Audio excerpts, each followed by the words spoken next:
무서운 여우가 나오는 곳. 옛날 어느 날 밤 비가 억수같이 쏟아지는 날이었습니다. 비 오는 날 당직에 걸린 전령은 억수같이 내리는 빗속을 뚫고 적들이 쳐들어왔다는 소식을 전하기 위하여 고개를 넘어가야 하였지요. 밤비가 억수같이 내리는 밤 비를 뚫고 고개를 넘어가야 할 병사는 총각 병사였습니다. 젊은 총각 전령은 서류를 품속에 간직하고 말을 달려 나섰지요. 그러고는 서쪽을 향하여 손살같이 말을 달렸습니다. 칠흑 같은 어둠을 헤치며 숲이 우거진 숲속 길을 지날 때였습니다. 어디선가 산 짐승이 요란하게 울어대기 시작하였지요. 이런 깊은 밤이 되면 사람들은 여우 소리를 가장 싫어했습니다. 여우는 사람들을 많이 속이는 동물이기 때문이었지요. 젊은 전령도 여우 소리를 가장 무서워했습니다. 사방으로 들려오는 여우 소리를 들으며 숲속을 달렸지요.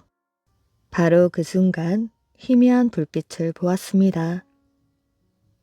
아직 멀었는데 무슨 불빛이지? 점점 불빛이 가까워져 왔습니다. 그런데 말이 점점 불빛에 가까워져 가는 것 같았지요. 불빛이 더욱 가까워질 무렵 앞을 보니 조그만 집이 한 채 있고 방에는 불이 켜져 있었습니다. 마침 목이 말랐는데 목이나 축이고 가야겠다. 집 앞에서 젊은 병사는 말에서 내렸지요. 이보시오, 주인장 안에 있습니까? 잠시 뒤 문을 열고 나온 사람은 아주 절세 미인 여인이었습니다. 젊은 병사는 약간 떨며 말하였지요. 저 실례지만 비도 오고 갈 길도 멀어 좀 쉬었다 갈까 합니다. 어쩌나 주인 양반이 안 계십니다. 아, 그럼 할 수 없지요. 아, 잠깐만요. 아닙니다. 주인은 안 계시더라도 비가 이렇게 쏟아지는데 그냥 갈 수가 있습니까? 방이 누추하지만 들어오십시오. 아, 그럼 그럴까요? 병사는 아름다운 부인을 따라 안으로 들어갔습니다. 이렇게 비가 쏟아지는데 혼자 밤길을 달리셨어요. 어서 물길을 닫고 안으로 두셔요. 바로 그때 밖에 메어둔 말이 소리를 질렀습니다. 이상하다. 사람을 보면 우는 말이 아닌데. 병사는 눈치채지 못했습니다. 이 울음은 빨리 가자고 젊은 병사를 재촉하는 말의 울음소리였지요. 저 부인, 술이나 있거든 한 잔만 주십시오. 빨리 목적지까지 가야 하니 목만 축이겠습니다. 네, 조금만 기다리십시오. 금방 술상을 올리겠습니다. 병사는 두 눈이 휘둥그레졌습니다. 부엌에서 들고 온 술상은 진수성찬이었지요. 이렇게 진수성찬으로 차린 술상은 처음이었습니다. 에이, 모르겠다. 내일 당장 죽는 한이 있어도 오늘 밤은 이 여자와 함께 술이나 마셔보자. 병사는 자리를 잡고 앉았습니다. 몇 잔이 오고 갔습니다. 여러 잔의 술을 마신 병사는 술에 취해 골아 떨어지게 되었지요. 전령의 의문은 까맣게 잊어버렸습니다. 한편 이날 밤중으로 올 줄 알았던 전력이 오지 않자 난리 법석이 났습니다. 급기야 본부로 사람을 보내었지요. 그렇게 본부에 도착한 병사는 그곳에서 자초지종을 들었습니다. 전령은 어제 저녁 갔다고 하고 이곳에서는 안 왔다고 하니 실종된 것으로 판단하였지요.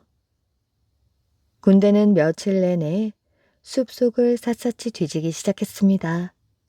그러나 쥐 한 마리도 나타나지 않았지요.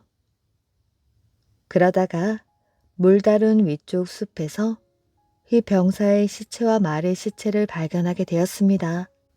어찌된 영문인지 병사와 말의 시체에는 오장육부는 없고 외부만 그대로 있었지요. 너무나 끔찍한 모습에 사람들은 덜덜 떨었습니다. 지독한 놈들인걸. 분명 귀신이나 여우일 것이야. 나중에 진실이 밝혀지게 되었는데 그 여자는 여우였다고 합니다. 이후부터 이곳을 물다룬이라고 불렀지요.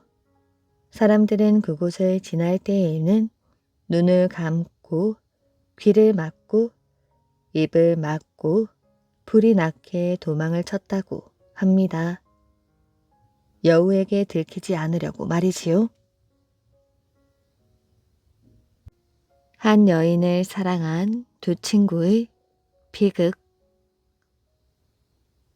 옛날 어느 마을에 박씨 성을 가진 도령과 김씨 성을 가진 도령이 살고 있었습니다. 둘은 친한 친구 사이로 어려서부터 한 스승 밑에서 공부하였지요. 이번 과거 시험에 너희 둘이 한번 응해보거라. 스승님이 박도령과 김도령에게 말했습니다. 박도령은 집안이 부유하기는 했으나 조상 중 벼슬길에 오른 사람이 없어 낯이 서지 않았던 참이었지요. 그래서 이번 과거에 반드시 급제를 하겠다고 마음 먹었습니다. 김도령은 비록 가난했지만 조상 중에 높은 벼슬을 했던 분이 있어 사람들이 함부로 하지 못하는 몰락한 가문이었습니다. 김도령은 과거 시험에 꼭 급제하여 몰락한 가문을 다시 일으키겠다고 다짐하였지요. 과거 시험을 얼마 앞두고 스승은 두 사람을 불렀습니다. 우리 마을에서 과거를 보러 가는 사람은 너희 둘뿐이니 꼭 급제해서 돌아오너라. 예, 스승님, 꼭 그리하겠습니다. 바로 그때 방 문이 열리며 월이가 차를 들고 들어왔습니다. 두 도령의 입이 한 방만큼 벌어졌지요. 월이는 스승님의 외동딸로 미모가 그 근방에서는 따라올 처자가 없었습니다. 어렸을 때는 자주 어울려 놀기는 했으나 점점 커가면서 얼굴 보기가 힘들었지요. 박도령은 가슴 속에 월이의 모습을 담아두고 정을 키우고 있었던 참이었습니다. 월이는 나랑 혼이 나게 될 것이야. 박도령은 꼭 월이에게 장가를 들겠다고 마음 먹고 있었습니다. 가난한 김도령도 월이를 좋아했지만 가난한 처지라 감히 꿈도 꿀 수 없었습니다. 월이는 아름다운 여인으로 자라 있었지요. 도련님들, 부디 과거에 급제하시어 꿈을 이루십시오. 월이가 다소곳이 목례를 하고 방을 나갔습니다. 박도령과 김도령은 넋을 놓고 그 모습을 바라보았지요. 한양까지 가려면 준비할 게 많을 터이니 그만들 가보거라. 예, 꼭 급제하여 돌아오겠습니다. 아참, 박가는 나를 좀 보고 가거라. 네 아버지께 전해드릴 것이 있으니. 잠시 후 박도령이 나와 보니 김도령이 보이지 않았지요. 먼저 가버렸군. 좀 기다리지 않고. 박도령은 혼자 터벅터벅 산길을 내려왔습니다. 그런데 멀리 정자나무 아래 있는 김도령이 보였지요. 그런데 박도령이 걸음을 멈추었습니다. 언뜻 나무 뒤쪽에 여자의 치마폭이 가려져 보였기 때문이었지요. 저 녀석한테 웬 여자? 그런데 박도령은 숨이 멎을 것만 같았지요. 그 치마는 아까 월이가 입었던 것이었습니다. 박도령의 가슴이 불타올랐지요. 박도령은 근처 나무 덤불 속에 몸을 숨겼습니다. 그리고 두 사람의 말소리에 귀를 기울였지요. 도련님, 꼭 과거에 급제하고 돌아오십시오. 제가 기다리고 있겠습니다. 그리고 이건 제가 만든 것입니다. 하얀 비단천에 명주실로 수놓은 아름다운 손수건이었습니다. 난 이건 받을 수 없습니다. 난 너무 가난하여 월이 낭자를 행복하게 해줄 자신이 없소. 도련님, 제가 도련님을 선택한 것은 도련님의 착한 마음씨 때문입니다. 나는 과거를 보러 갈 노자도 겨우 마련하였소. 이런 제가 귀한 월이 낭자와 어찌 혼인을 할 생각을 할 수 있겠소? 기다릴게요, 도련님. 꼭 급제를 하고 돌아오셔요.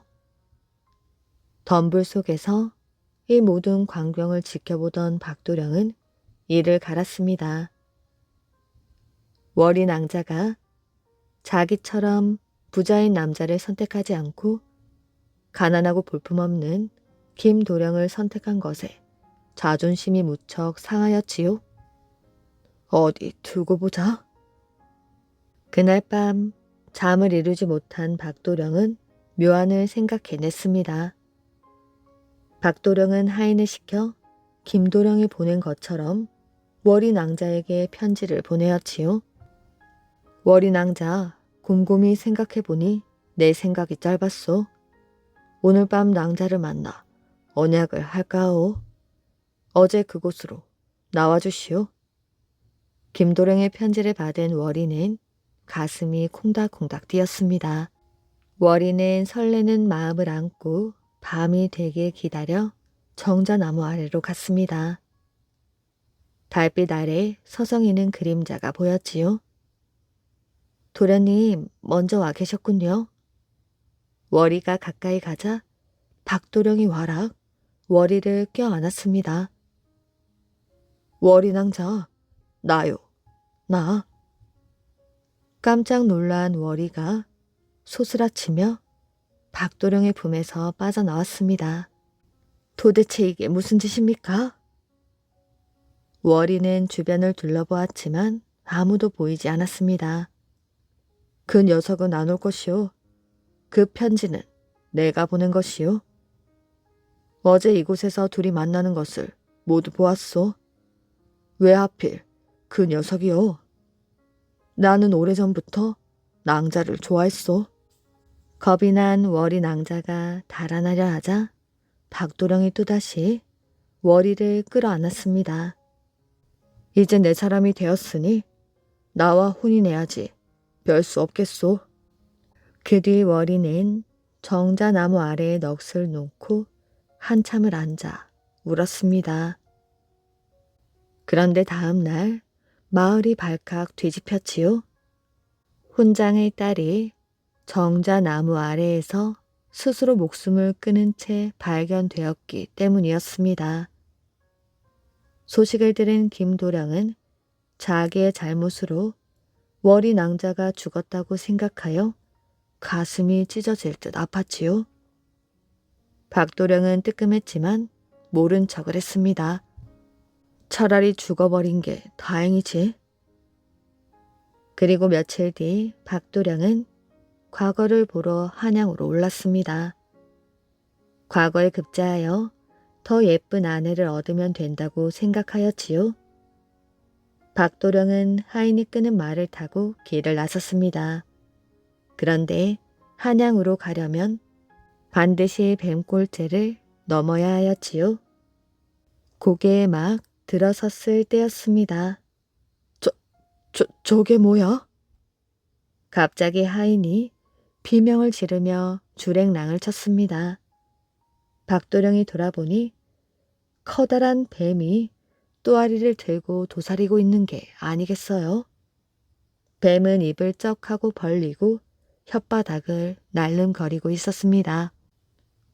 네 이놈, 그런 나쁜 짓을 버리고도 뉘우치지 않는 인간이 과거는 웬 말이냐? 내 비록 뱀이 되었지만 너 같은 인간을 두고 볼 수는 없다. 박도령은 혼비백산 겨우 뱀골죄를 빠져나갔습니다. 한편 월이의 죽음으로 밥도 먹지 않고 슬퍼하던 김도령은 과거 시험을 포기하게 되었지요. 그러나 고생하시는 어머니를 생각하여 늦게 과거길에 올랐습니다. 김도령은 부지런히 걸어 해가 저물 역에 뱀골제에 도착했습니다. 돈도 부족하니 하루 묵어갈 수도 없는 처지라 김도령은 밤길을 재촉하였지요. 어두운 산길을 걷고 있는데 저만치 웬 아름다운 여인이 등불을 들고 앞서 걷고 있었습니다. 이 밤중에 웬 여인이지? 여인은 마치 자기를 따라오라는 듯이 길을 밝히며 천천히 걸었습니다. 김도령은 여인을 따라 걷다 보니 어느덧 고갯길이 끝나고 들길이 나타났지요. 여인 덕분에 무사히 고개를 넘었구나. 김도령이 감사 인사를 하려는데 여인은 어느새 온데간데 없이 사라지고 없었지요. 그 뒤 무사히 과거 시험을 치른 김도령은 급제하였고 박도령은 낙방하고 말았습니다. 이후 뱀골체에서 여인을 만나면 길하고 뱀을 만나면 불행이 따른다는 전설이 내려오고 있다고 합니다. 아내 얼굴만 쳐다보고 산 사람. 옛날 하늘나라에 궁상이란 사람이 살고 있었습니다. 궁상이는 얼굴도 잘생긴 데다가 사람도 좋아 나무랄 데가 없었는데 내기 시합을 너무 좋아하였지요. 그는 지는 것이 싫어 이길 때까지 100번이고 1000번이고 사람들을 괴롭혔습니다. 그러다 천지왕이 아끼는 물건에까지 손을 대고 말았지요. 화가 난 천지왕은 궁상이를 땅으로 쫓아버렸습니다. 그 바람에 이승에서 움막을 짓고 어렵게 지내고 있었지요. 그런데 어느 날 마을에서 사는 여인 해당 금이를 보고 한눈에 사랑에 빠지고 말았습니다. 궁상이는 날마다 편지를 써 보내었지요. 궁상이는 하늘에서도 글을 잘 쓰기로 이름난 선비였습니다. 그 편지에 해당 금이 마음도 움직였습니다. 마침내 둘이 혼인을 하게 되었는데 궁상이는 일할 생각도 않고 예쁜 아내 얼굴만 매일매일 쳐다보고 있었습니다. 보다 못한 해당 금이가 자기 얼굴을 그린 그림을 주며 말하였지요. 남자가 집에만 있으면 어떡해요? 나무라도 해 오셔요. 제가 보고 싶거든 이 그림을 보시고요. 궁상이는 그림을 나뭇가지에 걸어 놓고서 나무를 했습니다. 그런데 하루는 바람이 휙 불더니 그림이 날아가 버렸지요. 그림은 날아가다 바다 건너 배부자집까지 갔습니다. 배부자는 그림 속 여인을 보고 반해버리고 말았습니다. 사람을 풀어 알아보니 궁상이의 아내 해당 금이라는 것이었지요. 배부자는 궁상이가 내기를 좋아한다는 것을 알고는 궁상이를 슬쩍 꿰어내서는 내기를 했습니다. 궁상이는 처음에 소를 잃고 밭을 잃고 집까지 잃더니 아내마저 덜컥 내기에 걸었다가 아내를 잃고 말았습니다. 배부자가 아내를 데리고 떠날 때 궁상이도 울며 따라가게 되었지요. 배부자는 배에 탄 궁상이를 보고는 바다에 던져버렸습니다. 그때 해당 금이가 널빤지와 먹을 걸 몰래 던져주었지요. 궁상이는 널빤지를 타고 무인도에 다다라서는 물고기를 잡아먹고 간신히 살아가는데 굶어 죽어가는 학을 구해주게 되었습니다. 학이 머리를 조아리며 은혜를 갚겠다고 하자 궁상이는 학 등에 올라타고는 아내를 찾아가게 되었습니다. 한편 해당 금이는 배부자가 혼인을 하자고 아주 닥달을 하니 마지못해 말하였지요.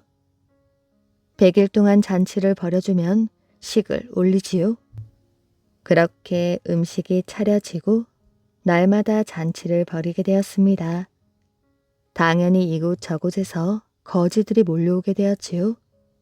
학을 탄 궁상이도 거지꼴로 배부자 집으로 갔습니다. 집에 이르렀을 때가 딱 100일째 되는 날이었지요.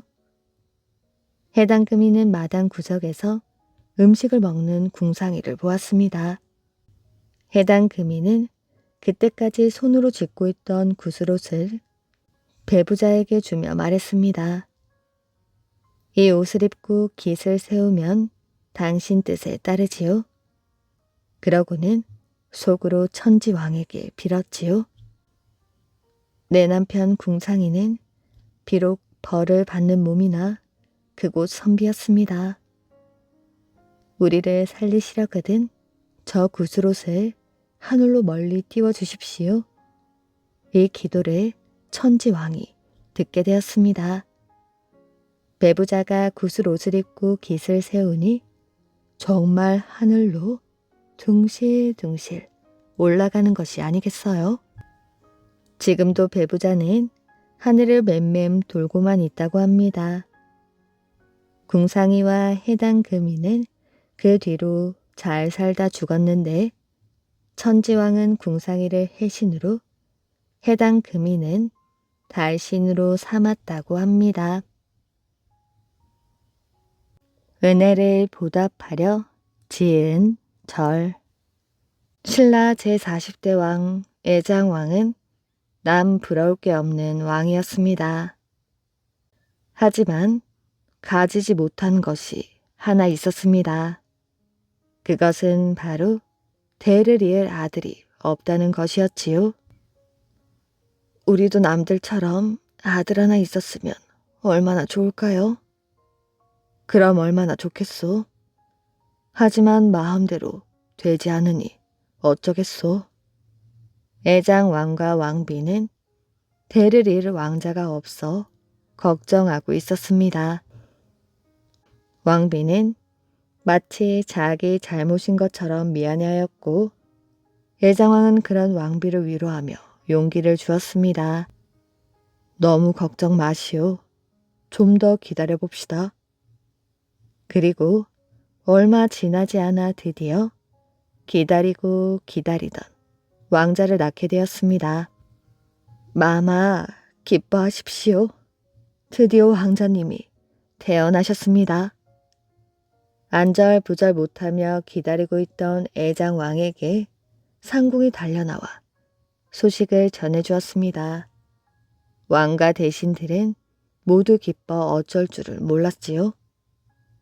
그런데 불행하게도 왕자는 앞을 볼 수 없는 장님이었습니다. 하늘도 무심하시지. 기쁨도 잠시뿐 대궐 안은 또다시 근심에 쌓여 모두를 시름에 잠겼습니다.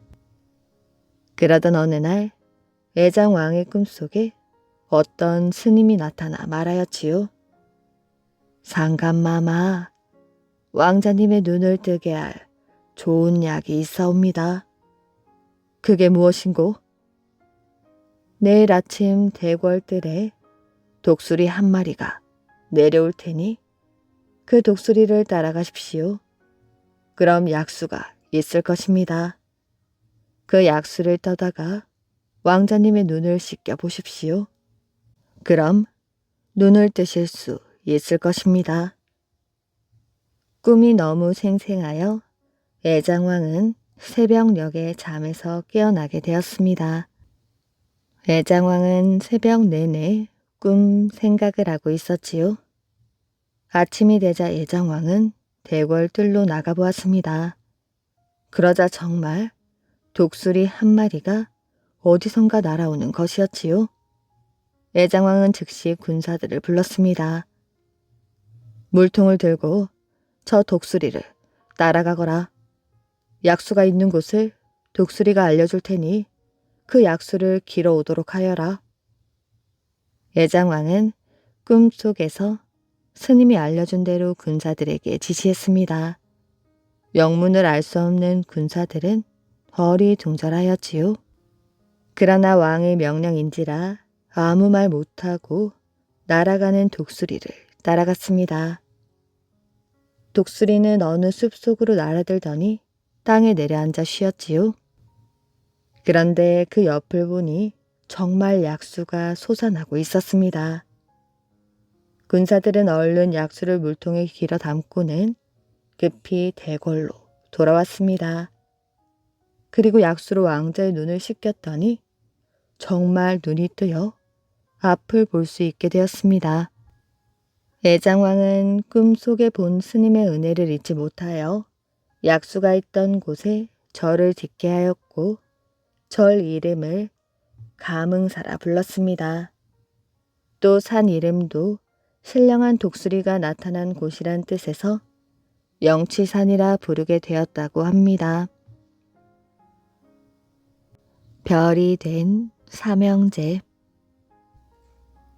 아주 오랜 옛날 백두산 깊은 곳에 흑룡담이란 큰 연못이 있었습니다. 흑룡담 아래 어느 마을에 세 쌍둥이 형제가 어머니와 함께 살고 있었습니다. 삼형제가 8살이 되던 해였지요. 어머니가 말했습니다. 얘들아, 앞으로 3년 동안 재주를 배워오너라. 삼형제는 집을 떠났습니다. 어느덧 10년의 세월이 지나고 삼형제는 집으로 돌아오게 되었지요. 어머니는 아들들을 크게 반겼습니다. 그래, 그동안 너희가 배워온 재주를 보자꾸나. 첫째는 들고 온 담요를 펼쳤지요. 첫째가 담요 위에 앉아서 담요를 가볍게 톡톡 두드렸습니다. 그랬더니 첫째가 담요와 함께 사라져 버렸지요. 아니, 어디로 간 게야? 둘째가 웃으며 말했습니다. 어머니, 형님은 9만리 떨어진 곳으로 날아갔어요. 둘째는 왼쪽 눈을 감으면 오른쪽 눈으로 9만리 안에서 일어나는 일을 모두 볼 수 있었습니다. 그런데 커다란 매가 형님을 덮치려고 해. 막내가 말하였지요. 둘째 형님, 걱정하지 마십시오. 막내가 칼을 휘두르니 빛이 번쩍 거리면서 구름이 걷히고 주위가 싸늘해졌습니다. 막내는 조용히 활을 꺼내어 화살을 날렸습니다.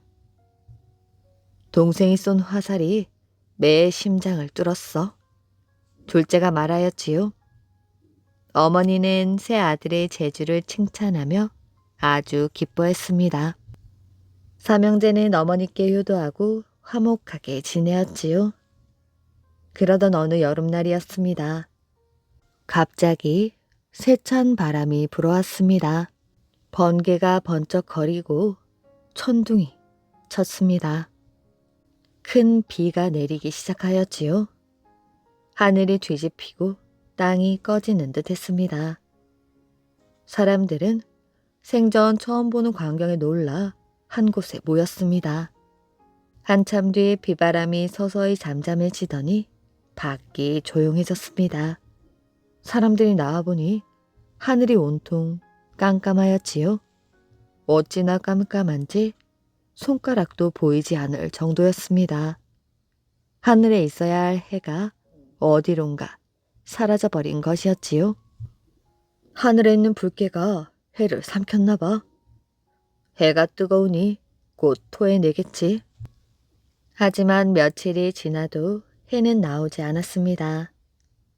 불개가 해를 삼켰다면 뜨거워 벌써 토해내지 않았을까? 이러다 큰 재앙이 닥치는 건 아니겠지? 그런데 해가 사라진 뒤부터 바람도 불지 않았습니다. 바람이 불지 않으니 나뭇잎도 흔들리지 않았습니다. 나뭇잎이 흔들리지 않으니 새들도 노래를 멈추었지요. 사나운 짐승들만이 마을로 내려와 가축을 잡아먹었지요. 사람들은 겁에 질려 벌벌 떨었습니다.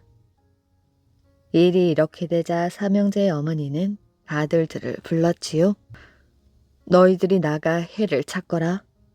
해를 찾기 전에는 집에 돌아올 생각을 하지 말거라. 그러고는 어머니가 자신의 삼배 치마를 셋으로 갈라 나눠주었습니다. 세 아들은 치마 조각을 두건 삼아 머리에 단단히 동여매었지요. 그리고 나서 해를 찾아 떠났습니다. 삼형제는 첫째 담요를 타고 세상을 샅샅이 뒤졌습니다. 둘째가 오른쪽 눈으로 열심히 찾았지만 해는 그림자도 보이지 않았지요. 이렇게 무작정 찾아서는 안 되겠어. 좋은 방법이 없을까? 그러자 둘째와 막내가 말했습니다.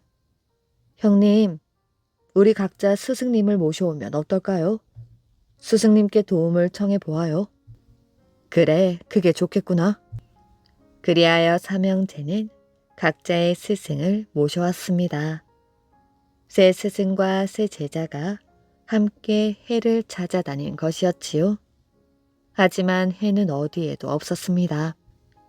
결국 첫째의 스승이 지친 표정으로 이렇게 말하였지요. 이를 어찌하오. 우리의 재주로도 해를 찾을 수 없나 봅니다. 나의 스승님이 태산 봉우리에 계시니 모두 그곳으로 가서 가르침을 청해보는 것은 어떻겠습니까? 세 스승과 삼형제는 첫째의 담요를 타고 태산 봉우리로 갔습니다. 봉우리가 가까워지자 모두들 깜짝 놀랐지요. 커다란 바위 위에 백발의 기계가 높아 보이는 노인이 서서 일행을 기다리고 있었던 것이었습니다. 노스승은 새 스승과 삼형제를 반갑게 맞이하고는 해가 사라진 까닭을 이야기해 주었지요. 예전부터 흑룡담에는 검은 용 2마리가 살고 있단다. 용이 조금이라도 뒤척이면 땅이 무너질 듯 흔들리고 가볍게 숨을 내쉬기만 해도 세찬 바람이 불고 비가 쏟아지지. 이 2마리의 용은 성질이 사나워 수백 년마다 한 번씩 나쁜 짓을 벌인단다. 이번에도 어두운 밤을 틈타 폭풍우를 일으켰던 것이지. 그러다 날이 밝아오자 암컷이 해를 삼켜 하늘 가장자리로 가버리고 수컷도 그 뒤를 날아갔단다. 검은 용은 아주 강하단다. 용감하고 지혜로운 사람이 나타나지 않으면 세상은 영영 어둠에서 벗어날 수 없을 것이야. 그러자 삼형제가 동시에 무릎을 꿇며 말하였지요. 저희는 이미 어머니의 삼배 치마로 2건을 만들어 머리에 메고 각오를 했습니다. 용을 죽여 해를 찾지 못하면 다시는 집으로 돌아갈 수 없습니다. 노 스승은 용이 숨어 있는 곳을 알려주었습니다. 삼형제는 노 스승에게 절을 하고 첫째의 담요에 올라앉아 용이 숨어 있는 곳으로 날아갔지요. 둘째가 오른쪽 눈으로 보니 과연 노 스승이 말한 것처럼 구름 위에서 2마리 용이 몸을 뒤틀면서 놀고 있었습니다. 삼형제는 즉시 싸울 준비를 했습니다. 첫째는 둘째가 지시하는 방향으로 담요를 몰았습니다. 막내는 활과 화살집을 등에 메고 칼을 움켜쥐었지요. 2마리의 용은 삼형제가 가까이 오는 것을 보고 맹렬하게 덤벼들었습니다. 삼형제는 서로 힘을 모아 죽을 각오로 싸웠지요. 사람들은 땅에서 삼형제가 싸우는 모습을 올려다보았습니다. 하늘은 온통 번갯불로 번쩍였고 요란하게 천둥 소리를 내었지요. 막내는 번개보다 빠르게 칼을 휘둘렀습니다. 둘째는 오른쪽 눈을 크게 뜨고 용을 놓치지 않았지요. 첫째는 담요를 몰아 두 마리의 용의 머리와 꼬리 사이를 잽싸게 날아다녔습니다. 용들은 큰 소리를 지르면서 동해 번쩍 서해 번쩍 하더니 먹구름을 토막토막 찢어버렸습니다. 그러나 용맹한 삼형제는 조금도 두려워하지 않고 힘을 모아 맞서 싸웠지요. 두 마리 용은 더 이상 견딜 수 없었는지 이쪽 끝에서 저쪽 끝으로 달아나기 시작했습니다. 첫째는 담요를 몰아 바짝 뒤를 쫓았지요. 둘째는 도망가는 용을 놓치지 않았습니다. 막내는 형들의 도움을 받아 용을 보며 활 시위를 팽팽하게 당겼지요. 화살이 눈 깜짝할 사이에 암컷의 허리를 꿰뚫었습니다. 활을 맞은 용은 괴상한 울음소리를 내며 해를 토해내고 흑룡담으로 도망을 쳤습니다.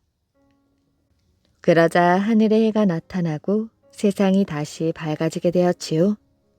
지켜보던 사람들은 환호성을 질렀습니다. 그때 둘째의 스승이 먼 하늘을 바라보며 말했습니다. 해는 나왔지만 아직도 제자들이 수컷과 싸우고 있어. 우리도 올라가 도와줍시다. 새 스승은 즉시 하늘로 올라갔습니다. 삼형제와 더불어 포악한 수컷을 둘러싸고 맹렬하게 공격하였지요. 그때 수컷 용이 흑룡담으로 도망치려 하는 것을 막내가 날카로운 칼을 집어던졌지요. 수컷은 무서운 소리를 지르며 흑룡담 기슭에 떨어지게 되었습니다. 사람들은 함성을 지르며 삼형제와 새 스승을 맞이했습니다. 어머니도 아들들을 얼싸안고 눈물을 흘렸지요. 어머니는 새 아들들에게 물었습니다. 그런데 얘들아, 수컷은 죽었지만 도망친 암컷은 어떻게 되었느냐? 둘째가 왼쪽 눈을 감고 연못을 들여다보았습니다.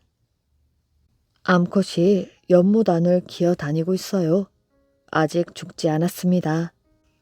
만약 그 암컷이 언제든 다시 하늘로 올라가 해를 삼켜버리면 어찌하겠느냐?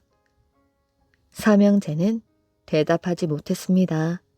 그때 어머니가 아들들의 손을 잡고 말하였지요. 얘들아, 너희는 나를 걱정하지 않아도 된단다. 나는 이웃들과 서로 도우며 지내면 된단다. 너희는 하늘로 올라가 영원히 해를 지키는 것이 어떻겠느냐? 그리하여 삼형제는 어머니와 새 스승, 동네 사람들에게 인사하고 하늘로 날아갔습니다. 사람들은 하늘을 올려다보았지요. 밤하늘을 가로지르는 은하수 옆에 세 개의 밝은 빛이 나타났습니다. 이때부터 하늘에는 전에 없던 삼형제 별이 생겨나게 되었습니다. 하늘에서도 우애 좋게 셋이 나란히 서 있었지요.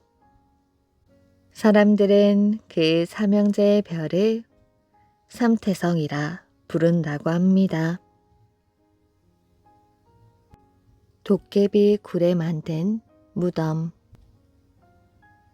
옛날 거제의 어느 마을에 형제 둘이 살고 있었습니다. 형은 직관이어서 집터나 맷자리를 잡아주며 넉넉하게 살아가고 있었지요. 그런데 동생은 남의 집에 가서 일을 해주고 겨우 입에 풀칠을 하며 사는 어려운 형편이었습니다. 게다가 형편도 어려운 동생이 형 대신 병든 아버지를 모시고 살고 있었지요. 그러던 어느 날 아버지가 돌아가시게 되었습니다. 그러나 아버지가 돌아가셨다고 했는데도 장남인 형은 와보지도 않았습니다. 세상에 이런 일이 있단 말이에요. 동생의 아내는 기가 막혀 죄 없는 남편만 달달 볶았지요. 형이 안 오면 당신이 가서 아버님 몇자리를 어디에 잡는지나 물어보세요. 참다 못한 동생은 형을 찾아가 보았습니다. 형님, 아버님이 돌아가셨다는데 너무하신 거 아닙니까? 그러나 형은 들은 척도 하지 않았습니다. 동생은 화가 나서 따지듯이 물었지요. 남의 몇자리는 잘 잡아주면서 아버지 몇자리는 어디든 상관없다는 겁니까? 그러자 입을 다물고 있던 형이 말했습니다. 한 군데 좋은 데가 있긴 한데 거저는 안 되지. 안 되고 말고 대신 돈을 가지고 오면 알려주마.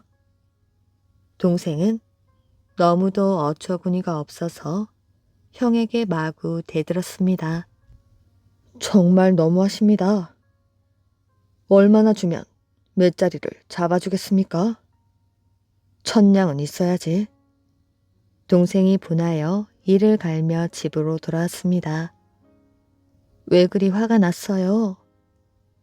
나 참 기가 막혀서 글쎄 1,000냥을 가져와야 몇 자리를 가르쳐 주겠다는 게야. 정말이요? 정말 너무하시네요.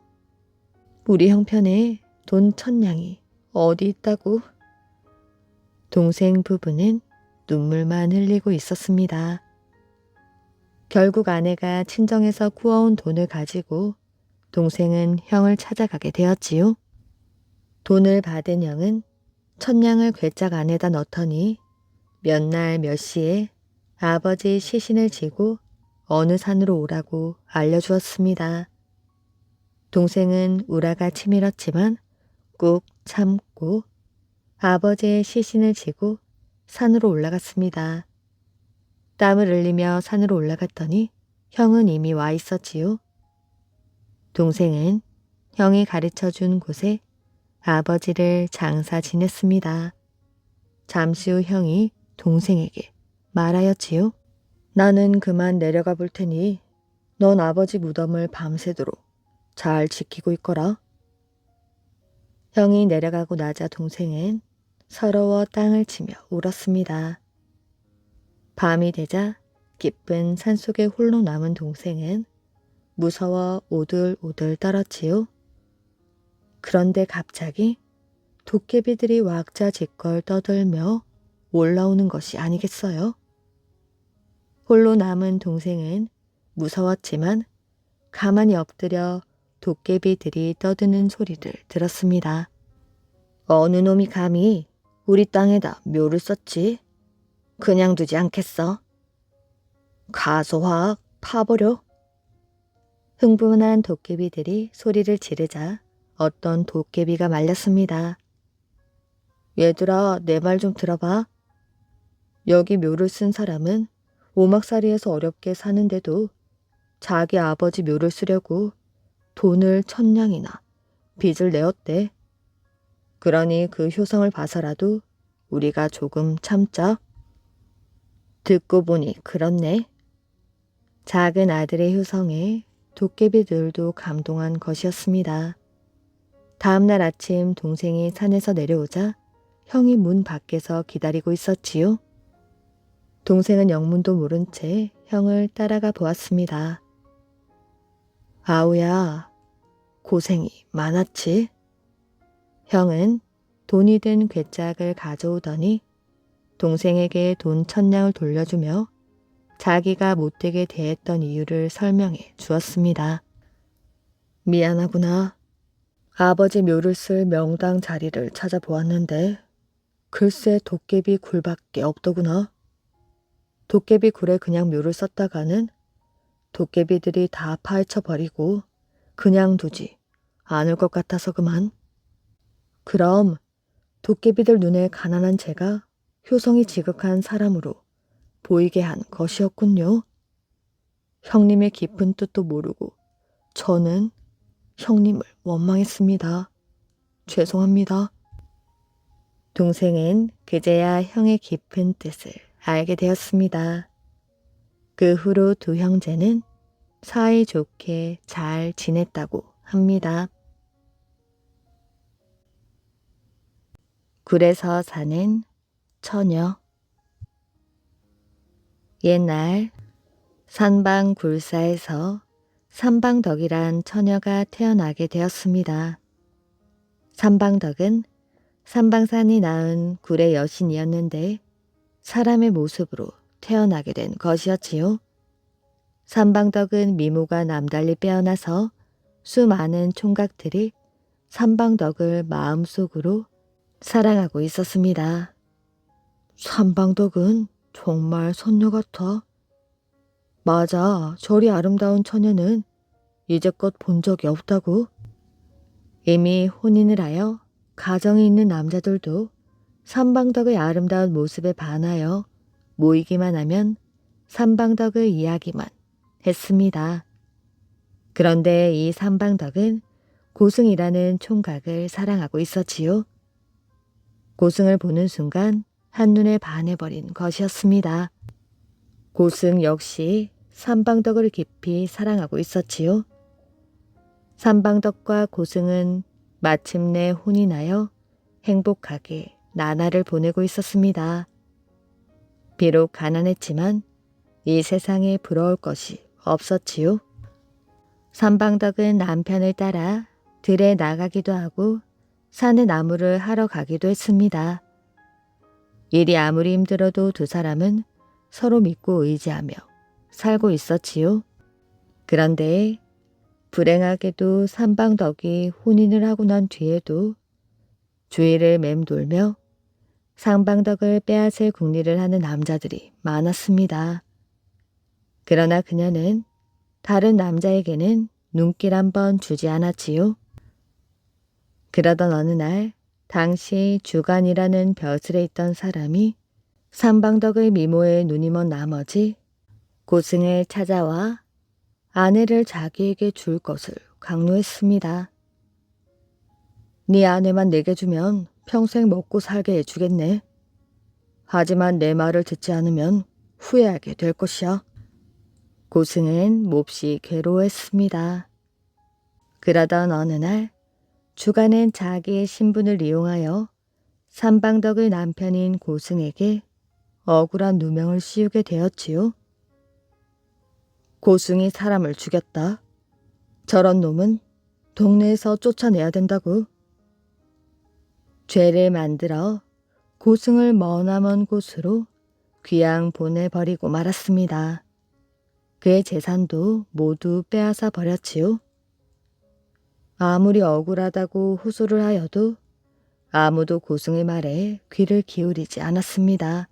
고승이 귀양을 가고 나자 주간이 삼방덕의 집을 자기 집처럼 마음대로 들락거리기 시작했습니다.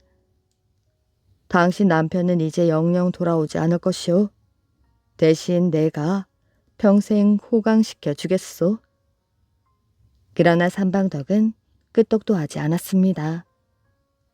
아무리 달래고 깨어도 말을 듣지 않자 주간은 삼방덕을 위협하며 잔뜩 겁을 주었습니다. 주간이 하루가 멀다 하고 찾아와 괴롭히자 삼방덕은 괴로워 견딜 수가 없었습니다. 어느 날 견디다 못한 삼방덕은 하루만 생각해 볼 시간을 달라고 주간에게 말했습니다. 그럼 내일 다시 오겠소. 그날 밤 삼방덕은 삼방상에 있는 굴 속으로 들어가 하늘을 우러러보며 인간 세계에 내려온 것을 한탄했습니다. 그때 하늘에서 옥황상제의 음성이 들려왔지요. 네가 원하여 사람으로 태어난 것이 아니냐? 그런데 이제 와서 원망하면 어찌하느냐? 저는 인간 세계가 이렇게 죄악으로 가득 차 있으리라고는 생각하지 못했습니다. 저는 인간이 된 것을 후회하고 있습니다. 그럼 무엇이 되기를 원하느냐?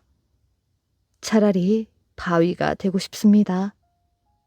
그럼 네 소원대로 바위가 되게 해줄 것이다. 삼방덕은 상방굴에서 그만 바위로 변해버리고 말았습니다. 삼방굴사에는 지금도 삼방덕이 변했다는 바위가 있고 그 바위 밑으로 약수가 떨어지고 있는데 이것은 삼방덕의 눈물이라고 합니다. 노부부와 두루미. 옛날 어느 마을에 금슬 좋은 노인 부부가 살고 있었습니다. 할아버지 할머니는 가난했지만 서로를 아껴주며 살고 있었지요. 그런데 이 노부부에게는 자식이 없었습니다. 그래서 늘 허전하기만 하였지요. 그러던 어느 날 할아버지는 논두렁을 걷다가 걸음을 멈추었습니다. 두루미 한 마리가 쓰러져 있었던 것이었지요. 저런, 날개를 다쳤구나. 곧 날이 어두워질 텐데 우리 집에 데려가야지. 할아버지는 두루미를 안고 집으로 갔습니다. 할머니는 두루미를 보고 깜짝 놀랐지요. 웬 두루미예요? 날개를 다쳐 논두렁에 쓰러져 있더군. 상처가 아물 때까지 우리가 돌봐줍시다. 마음씨 착한 할아버지와 할머니는 두루미를 온갖 정성으로 돌보았습니다. 그리하여 얼마 뒤 두루미는 날개에 상처가 나아 하늘을 날 수 있게 되었지요. 할아버지와 할머니는 두루미를 하늘로 날려보냈습니다. 두루미는 할머니와 할아버지에게 고맙다는 인사를 하는 듯 할아버지의 오두막 위를 몇 바퀴 돌고는 멀리 멀리 날아갔습니다. 이제 다치지 말고 잘 살거라. 할아버지와 할머니는 두루미가 보이지 않을 때까지 손을 흔들어 주었습니다. 그런데 며칠 뒤 할아버지 할머니 집에 뜻밖의 손님이 찾아오게 되었지요. 안녕하세요. 저는 가족도 없이 떠돌아다니는 몸입니다. 저를 받아주신다면 두 분을 부모님으로 잘 섬기겠습니다. 꽃같이 아름다운 처녀였습니다. 자식이 없었던 노부부는 그 처녀가 마음에 들었지요. 그래서 기쁜 마음으로 처녀를 수양딸로 받아들이게 되었습니다. 그 처녀는 마음씨가 착하고 아주 부지런하였지요. 할아버지를 대신하여 나무를 해오고 할머니를 대신 집안 살림을 도맡았습니다. 어느 날 처녀가 할아버지 할머니께 말했습니다. 아버지 어머니, 저는 두 분에게 쌀밥과 고기 반찬을 날마다 해드리고 싶습니다. 그러면 돈을 벌어야 하지요. 하지만 걱정 마셔요. 저에게는 옷감 짜는 재주가 있습니다. 고맙구나. 하지만 옷감을 짜려면 실이 필요한데 무슨 돈으로 실을 사니? 너도 알다시피 우리 집은 몹시 가난하여 실을 살 형편이 못 된단다. 염려 마셔요. 저에게 좋은 수가 있습니다. 그 대신 부탁이 있습니다. 제가 옷감을 짤 때에는 절대로 방안을 엿보지 마세요. 약속하실 수 있지요? 뭐냐, 약속하마? 다음 날부터 처녀는 방 안에 들어앉아 옷감 짜는 일을 했습니다. 단 하루도 쉬지 않고 일에 열중하였지요. 처녀가 짠 옷감은 너무도 아름다웠습니다. 시장에 가져가면 없어서 못 팔 정도였지요. 할아버지와 할머니는 처녀 덕분에 기와 집에서 잘 먹고 잘 살게 되었습니다. 우리가 늙어서 수양딸 덕분에 호강을 하는구먼. 그런데 영감, 저 아이가 어찌 옷감을 짜는 걸까요? 너무 궁금해요. 궁금하면 방안을 엿보려고. 절대로 그런 짓은 하지 말아요. 저 아이가 우리에게 신신당부를 했잖소. 그래도 옷감 짜는 모습이 보고 싶어요. 저 아이 모르게 슬쩍 엿보면 되잖아요. 할머니는 방 안을 엿보자고 졸랐습니다. 너무도 끈질기게 졸라 할아버지는 결국 승낙하고 말았지요. 그날 밤 할아버지와 할머니는 조심스레 딸의 방으로 갔습니다. 그리고 문풍지에 구멍을 뚫고 방 안을 들여다보았지요. 바로 그 순간 할아버지와 할머니는 너무도 놀랐습니다. 딸의 모습은 보이지 않고 두루미 한 마리가 자기 깃털을 뽑아 옷감을 짜고 있었던 것이었지요. 인기척을 느낀 두루미는 방문 쪽을 돌아보았습니다. 그러더니 순식간에 밖으로 나와 하늘 저 멀리 날아가 버렸지요. 이 두루미는 할아버지 할머니가 정성껏 치료해준 바로 그 두루미였습니다. 은혜를 갚으려고 할아버지 할머니께 와서 딸 노릇을 하고 옷감까지 짜주었던 것이었지요. 이야기 재미있게 잘 들으셨나요? 오늘의 이야기는 여기까지입니다. 오늘도 이야기를 들어주셔서 정말 감사합니다. 오늘도 편안한 밤 되시길 바랍니다.